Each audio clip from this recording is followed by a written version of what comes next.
जानते कि विनेश फोगाट ने टोक्यो ओलंपिक से लौटने के बाद बृजभूषण शरण सिंह के बारे में प्रधानमंत्री नरेंद्र मोदी को शिकायत की थी। उसके बाद इन्हें इस तरह से टॉर्चर किया गया कि बकौल विनेश फोगाट हमें आत्महत्या करने का मन हुआ, मगर उस पर कोई कार्रवाई नहीं की गई। उल्टा उस शिकायत के बाद बृजभूषण शरण सिंह ने बकौल विनेश फोगाट उनके समर्थकों ने उन्हें धमकाया था। वो क्या कहती हैं इस पर भी गौर कीजिए दोस्तों। विनेश ने कहा कि हमें धमकियां मिलनी शुरू हो गई। आपकी हिम्मत कैसे हो गई? आपको तो हम देखते हैं, ऐसा थोड़ना छोड़ देंगे, मरवा देंगे। नेशनल कैंप में आते हो, लखनऊ बाय रोड आते हो, वहां कोई हादसा हो जाएगा। उस समय ये बातें बोली जा रही थी। उस टाइम हमें इतना परेशान किया गया कि हम खुद से मर जाएं, सुसाइड कर लें।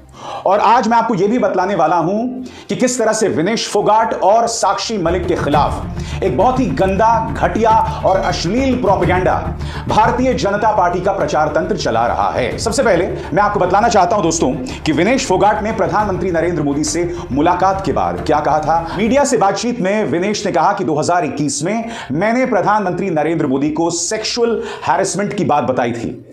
टोक्यो ओलंपिक से लौटकर आए प्रधानमंत्री को बताई थी आप बीती। मैंने उस समय उन्हें इतना खुलकर नहीं बताया था क्योंकि मैं खुद टोक्यो ओलंपिक से वापस आई थी। मैं इतना टॉर्चर्ड थी कि मैंने इशारे में उन्हें अपनी बात बताने की पूरी कोशिश की।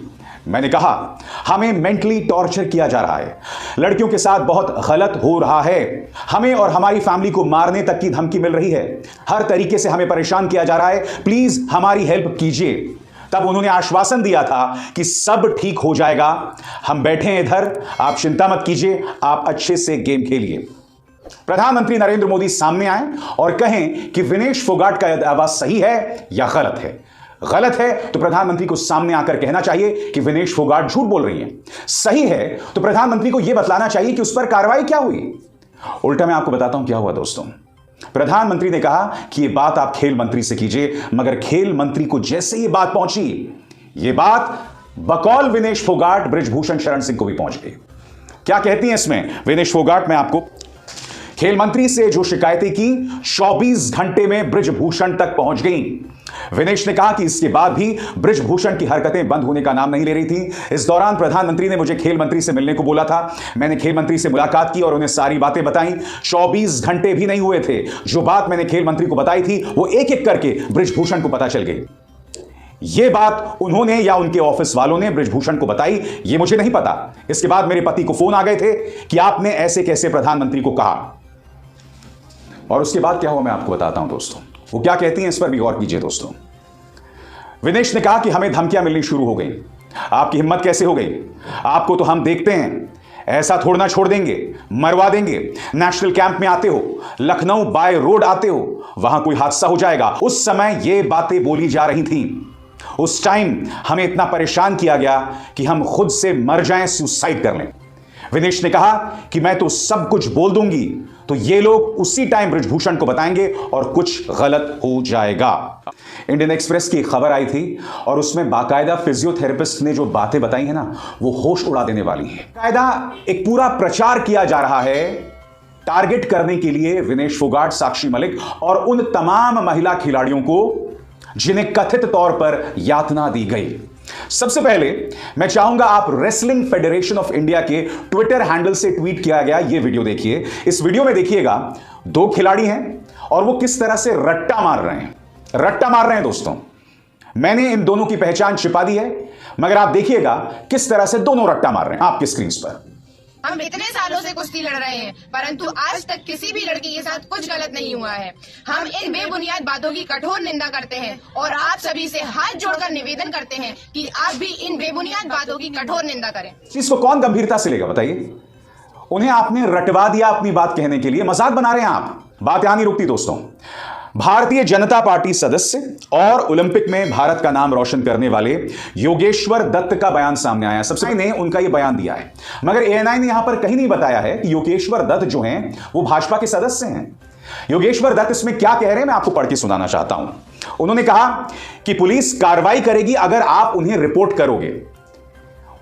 वो खुद ब खुद कार्रवाई नहीं करेंगे अगर आप घर में बैठे रहेंगे। तमाम जो पहलवान थे उन्हें आज से कई महीने पहले पुलिस को शिकायत कर देनी चाहिए थी। कह रहे हैं कि पुलिस में शिकायत कर देनी चाहिए थी। क्या आप ये भूल गए कि सुप्रीम कोर्ट के दखल के बाद ही एफआईआर दर्ज हुआ है और 2 एफआईआर दर्ज हुए, एक पॉक्सो के अंतर्गत। क्या आप जानते हैं कि पॉक्सो के अंतर्गत जैसे ही एफआईआर दर्ज होता है तुरंत गिरफ्तारी होती है।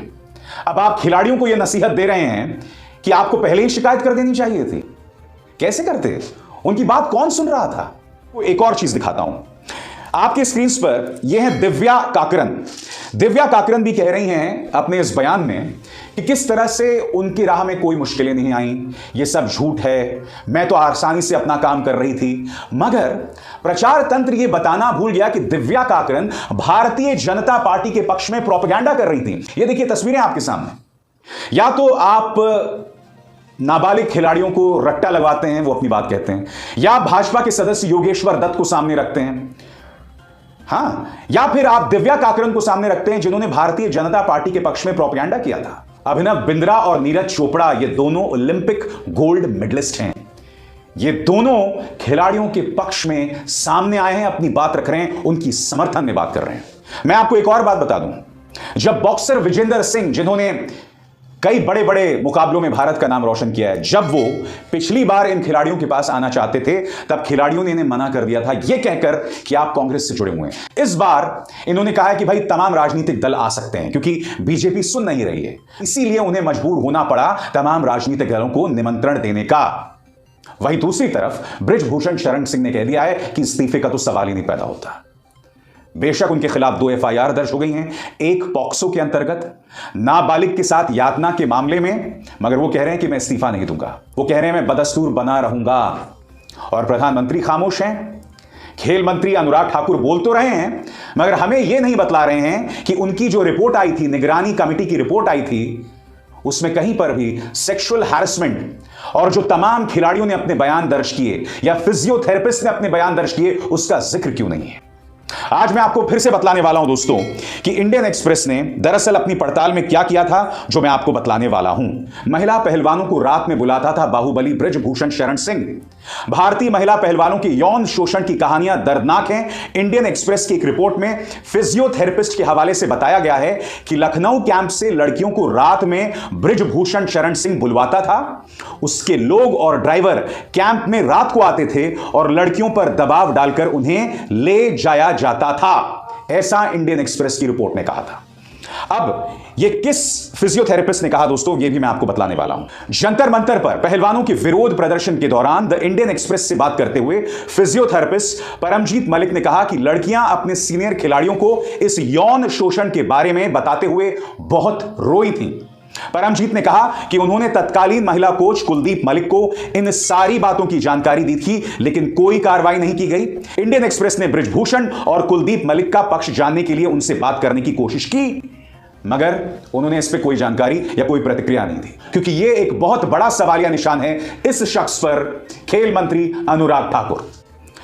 परमजीत ने इंडियन एक्सप्रेस को बताया कि फरवरी 2023 में वो बृजभूषण के खिलाफ आरोपों की जांच के लिए खेल मंत्रालय द्वारा गठित निगरानी समिति के सामने 2 बार पेश हुए थे।